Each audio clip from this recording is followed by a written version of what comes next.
What is up? Welcome back to another video. In this video, I'm going to be going over the trade I took today that made me $988. As you can see on the screen right now, here is the trade that I took. There is the profit on the bottom right, and here is the date and everything, just so you can see that is today, because apparently some people like to lie about their trades that they take. So this is on a 50k funded account, this trade is. So yeah, let's jump straight into the analysis. So let's go to the daily time frame today. So as you can see on the daily time frame, as I explained in the video yesterday, we have already took the my weekly objectives for this week, because we have hit both buy side liquidities.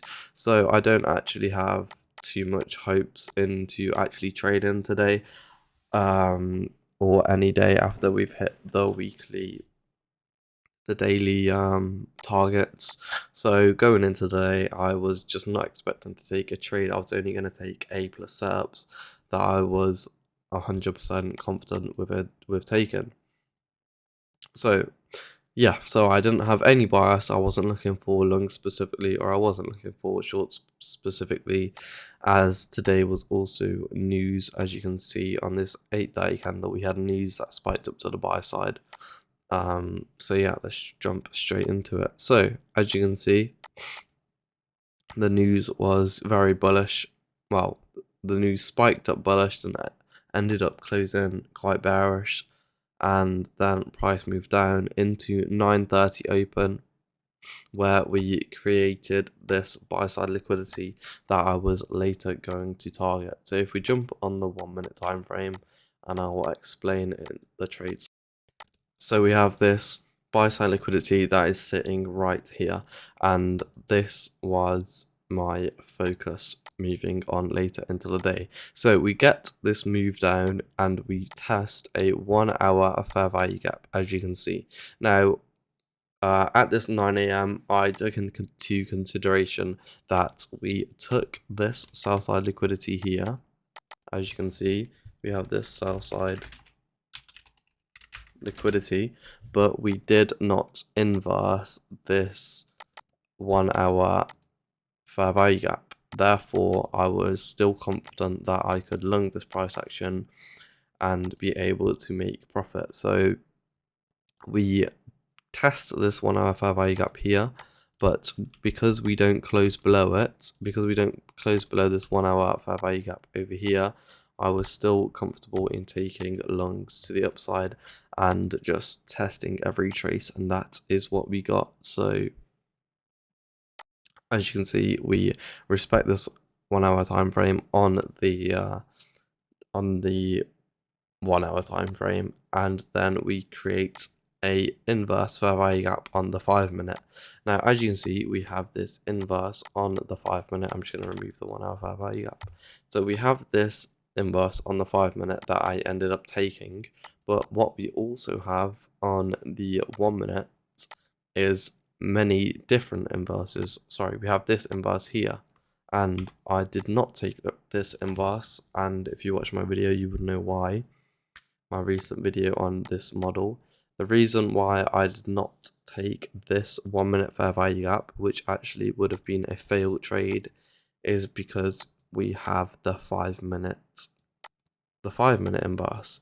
So if you're trading the inverse fair value gap model, if you are on the 1 minute time frame and you see a nice clean inversion setup, you always want to check the higher time frames, because if there is a inversion fair value gap sitting on the 5 minutes, it is normally a lot better to wait for that fair value gap to be inversed. And as you can see, we inverse this fair value gap, so I enter into a long position around here. We then push up, and if we go into the 1 minute time frame, we then push up, we take this buy side liquidity, and because we take this buy side liquidity, I put my stop loss to break even, but as you can see, my trade ends up getting stopped out break even around here.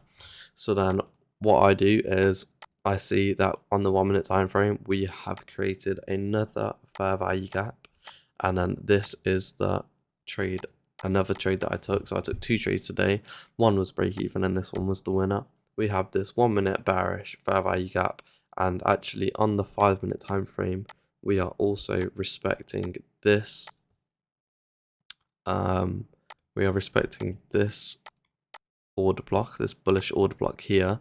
So this is just a another reason why I was confident in re-entering this trade. Sometimes I would just never re-enter a trade if it stopped at break even, but just because this was holding this bullish breaker, I was happy to enter this trade. And then we go to the 1 minute time frame. We have this inverse fair value gap, which ended up getting inversed right here. So I entered the position around here. My stop loss was if the candle came back and closed below this fair value gap. As you can see, it wicked below, but it did not close below. Therefore, my stop loss was not triggered. And then we get this nice move to the upside, and I exit right at the top there. So yeah, on this trade as well, I moved my stop loss to break even once we well, I didn't actually move my stop loss to break even until we hit here, just because I was so confident that we were going up to these highs, because the way that price was moving was just extremely good. We also was respecting this 1 minute fair value gap, so there was just lots of different confluences leading to the buy side. Now I took off 100% of the position here. I did not try and hold to data highs because they are extremely high up, and I'm pretty sure YM already hit the data highs, and we also had an SMT with ES. So I didn't want to hold the trades for any longer. And then, as you can see, we play at the price action, and price tail sweeps my take profit and then ends up crashing straight back down. So it's actually a very good that I did not try and hold for the data highs. And then, as you can see, price just gets really choppy around after 11. So realistically, when you're in a trade, guys, you don't want to be holding a trade after 11 a.m. because price always tends to get a bit choppy, and you want to be in and out the markets as quick as you can. So yeah, that was the trade I took today using the inversion fair value gap model. We took one break-even trade and we had one winning trade. Yeah, thank you for watching this video. I hope it helped. Remember to follow my Instagram.